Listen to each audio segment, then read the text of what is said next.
Yeah. You ready? Is it live? I'm not seeing it here.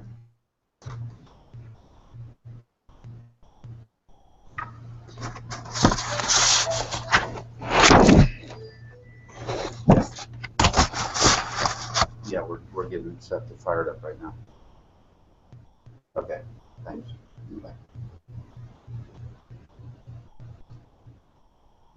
It's showing that Is it it's showing there? broadcasting, but it's not showing here. Okay, we're showing broadcast, but we don't seeing on one of the computers we have that's trying to be like a view. So hang on for a second. Refresh.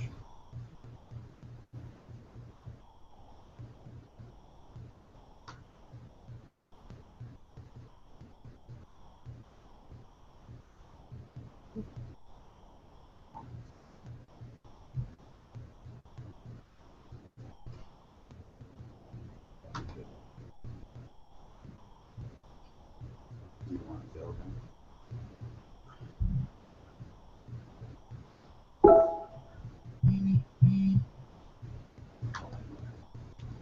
So Angela just pinged me and said that she can see it. It's live. Okay, go ahead. Thank you. All right, thank you.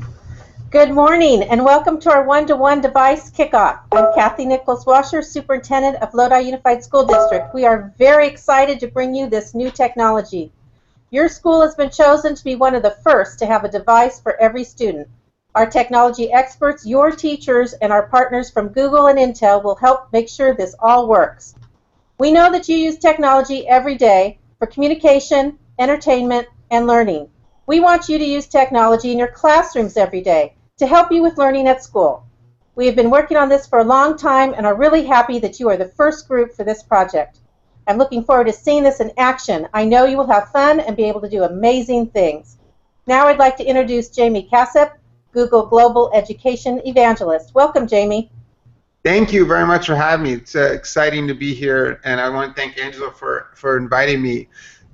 So her and I talked earlier today about what you guys were doing and how excited she was about what you guys were working on, and asked me to share a couple of thoughts about what you guys were what this means, kind of, right? So I get a chance to visit lots of schools around the world. I'm actually home right now, so I did a quick look around, make sure that I forget. Sometimes I'm broadcasting. There's stuff on my desk, so I get to be home. But the one thought that I wanted to share was this idea that the world is fundamentally shifting beneath our feet, right? This idea that the world has changed in my lifetime, and that's a very rare thing to actually have to witness. When I was in high school, when I was a student, I used to have to go to this building that stored information, right? This building that had books, that had magazines, that had journals, reference material. This building where I had to go into these little tiny boxes and look for these little tiny cards to lead me into a different place, right? This was my information. We used to call them libraries. This was my information center. This is where I had to go get information. So as I'm trying to learn, I had to go to this place for that information. And I played basketball, and basketball practice went till 4:45 in the afternoon. The library closed at 5. They wouldn't have the reference material I was looking for. This was the same library that I used at PS 111, the other kids used at PS 17 and PS 51 and Holy Cross and Sacred Heart and everyone who lived in the community that I lived in. This was our resource center, and it wasn't necessarily all that effective. So for most of history, this is the way the world is, and for a good chunk of the world, it's still this way. Your proximity to books and libraries, your proximity to information determined your academic success, right? And so now this has shifted in the last couple of years, where now I have 100 million Columbus libraries at my fingertips. I have all the world's information at my fingertips. How do we take advantage of that? How do we take advantage of all the world's information and use technology to help enable and support what great learning should look like in our classrooms, right? So that's the first part. The second part of this is the fact that we are in we're starting to see some great use for technology, because we've been talking about technology in education forever.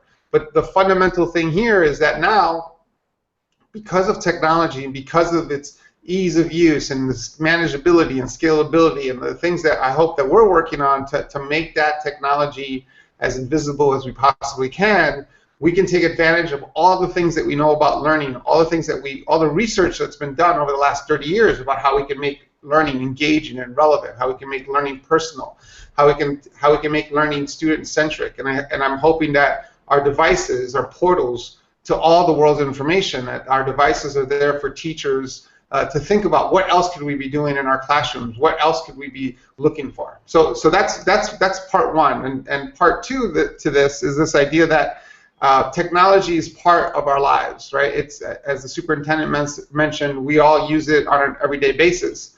One of the things that we have to be cautious of is that we don't create a generation of kids that just scroll, right? Digital citizenship is a minimum requirement for the new economy. What we really need are digital leaders.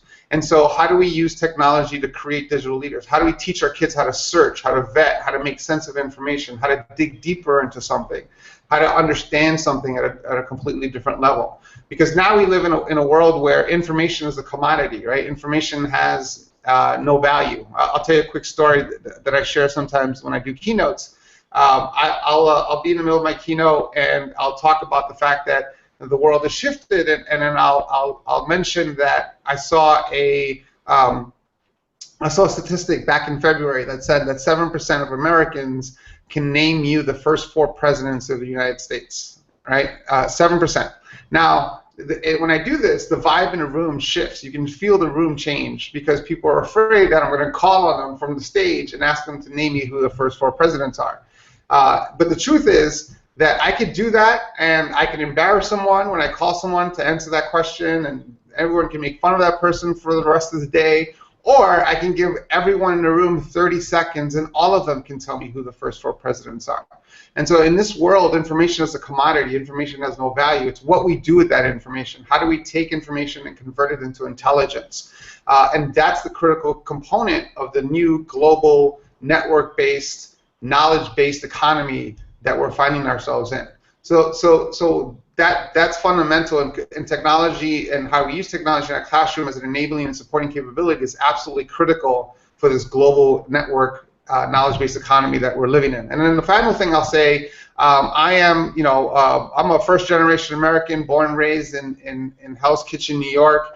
Grew up on welfare and food stamps, and I just a couple weeks ago got to speak in the East Room of the White House, right? The surreal moment that I had, and that's the American dream, right? The ethos of the American dream is that if you work hard, you get your education, you can accomplish anything, and technology has to be part of that understanding now, right?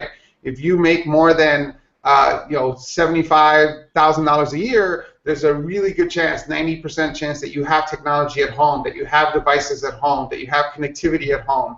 If you make less than that, if you make less than 30,000, you got a 50-50 shot. And so what we want to make sure that we do is take technology, bring it into our schools so that we can avoid a digital divide, so that we avoid having a population of students not growing up with technology, not growing up with those digital devices, not growing up with understanding how to search, how to look for things, how to vet information. And that is absolutely critical. So I'm excited about what you guys are doing. Hopefully in the next year I can come out and visit and see how you guys are applying this. And I'm excited that you guys are working with Angela, one of my favorite people on the team, and that you guys are doing really cool work. So I probably went longer than my 5 minutes, but I apologize for that. So I want to turn it over to Paige Johnson from Intel, who's going to talk a little bit about this as well. So thank you, guys. Thanks, Jamie. Hey, I'm really excited to be here. Intel is thrilled to be partnering with Lodi and also Google and HMH and RGS in this deployment. I think that you're embarking on a journey, and I have spent a lot of my career working with schools who are doing a very similar journey. So the good news is that you have solved one of the fundamental challenges of this journey, and that's around access. You're giving every student a device.